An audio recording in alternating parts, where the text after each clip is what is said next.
The conflict that erupted on the 28th of February, 2026 will be remembered as one of the most explosive and consequential chapters in Middle Eastern history. What began as a high-stakes military operation by the United States and Israel against Iranian strategic targets quickly escalated into a titanic confrontation that drew in the Islamic Republic's Revolutionary Guard Corps and unleashed a storm of retaliation across the region. At the center of this seismic shift was the reported killing of Iran's supreme leader, Ayatollah Ali Khamenei, an event that ignited fury from Tehran's highest ranks and unleashed an unprecedented series of attacks on U.S. military installations across the Middle East. As the sun rose over ancient deserts and modern cities alike, the world suddenly found itself on edge, staring down the specter of a much broader war. From the outset, the news of Iran's supreme leader being killed in a combined U.S.-Israel operation sent shockwaves through capitals and command centers, not just in Washington and Jerusalem, but in capitals from Riyadh to Amman, from Doha to Abu Dhabi. Iran's state media later confirmed that Ayatollah Ali Khamenei had indeed been killed in the strikes, announcing days of mourning and warning that the nation's response would be decisive and without leniency. In the hours that followed, Iran's Islamic Revolutionary Guard Corps issued a chilling statement, declaring that it had launched what it called its most ferocious offensive against us, military installations across the Middle East, claiming strikes on up to 27 U.S. bases in what Tehran described as retribution for the death of Khamenei and the attacks on Iranian territory. This claim immediately lit up international news wires and social media, sparking both fear and disbelief as the world tried to grasp the scale being asserted by the IRGC leadership. Before we go further into how these dramatic events unfolded and examine the confirmed retaliation strikes alongside the broader and regional escalation, make sure you hit that like button and subscribe to the channel. These are the moments that rewrite global alliances and redraw the borders of war and peace, and you won't want to miss any updates as this crisis continues to unfold in real time. Iran's response did not come in whispers or measured diplomatic language.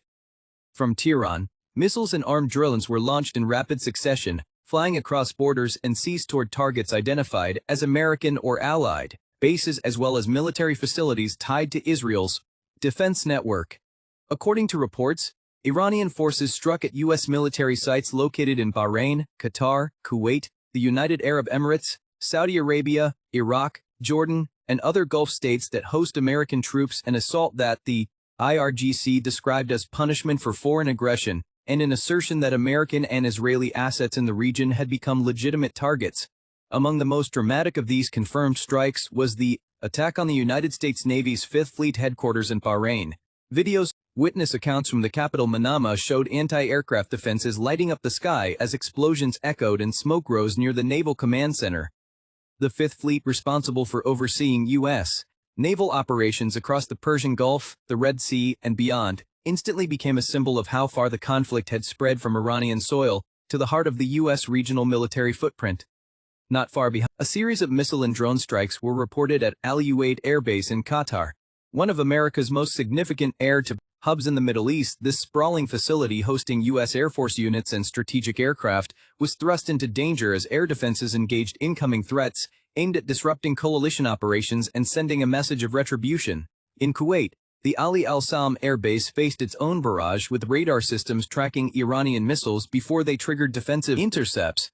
Although reports indicated that many projectiles were intercepted, the mere act of targeting such strategic installations underscored Iran's willingness to strike deep into territory long considered secure. Across the Gulf, Al-Dhafra Air Base in the United Arab Emirates was also reported under threat as air defense batteries lit up the skies to protect the installation hosting American and Allied aircraft. These concerted operations spanning several countries and involving multiple waves of weapons marked an escalation that few in the world had anticipated just days earlier. While these bases stand out as the confirmed major targets of the Iranian retaliation, the broader picture painted by the attacks was one of near simultaneous multi-directional strikes. Reports circulated that missiles and drones had been fired toward locations in Saudi Arabia, Iraq, and Jordan, raising fears that the conflict could expand beyond an Iran-US standoff and pull additional regional powers into the vortex. Alongside military targets, civilian areas were not immune. Explosions were reported in cities across the region, and defense systems in several Gulf capitals were activated to intercept incoming threats. The emotional impact on local populations was immediate. Sirens blared, families sought shelter, and the normal rhythms of life were shattered as the reality of war bore down.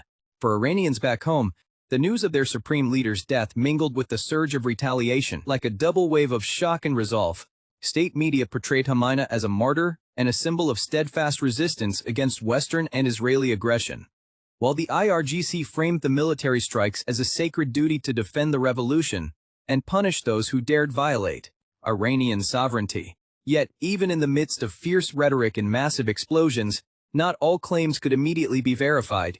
The IRGC's assertion of attacks on 27 U.S. bases represented the group's portrayal of the scale of its offensive, but independent analysis and reporting have confirmed only several key bases as targeted. Still, the psychological impact of that claim alone was enough to send shockwaves through world capitals and strategic markets alike.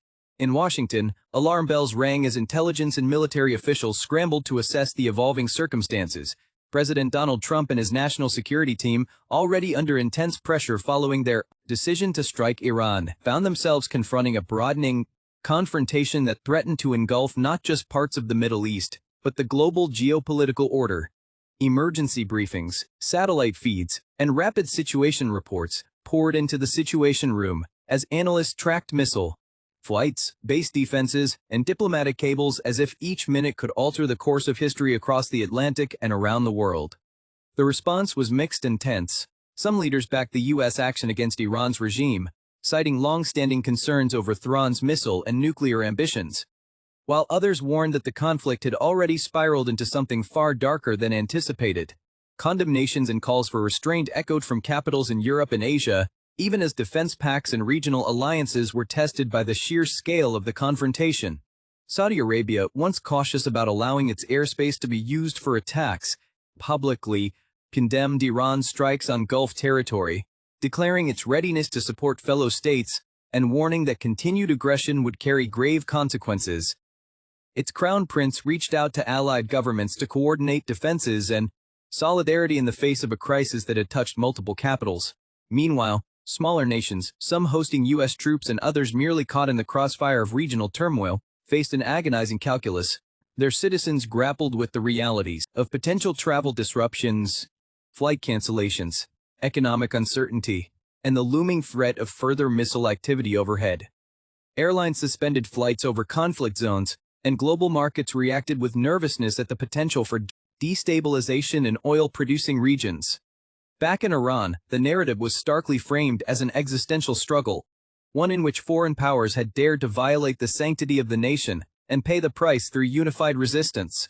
The Revolutionary Guard's statements emphasized that no target within range was off-limits, and that any continuation of external military pressure would invite continued counterattacks.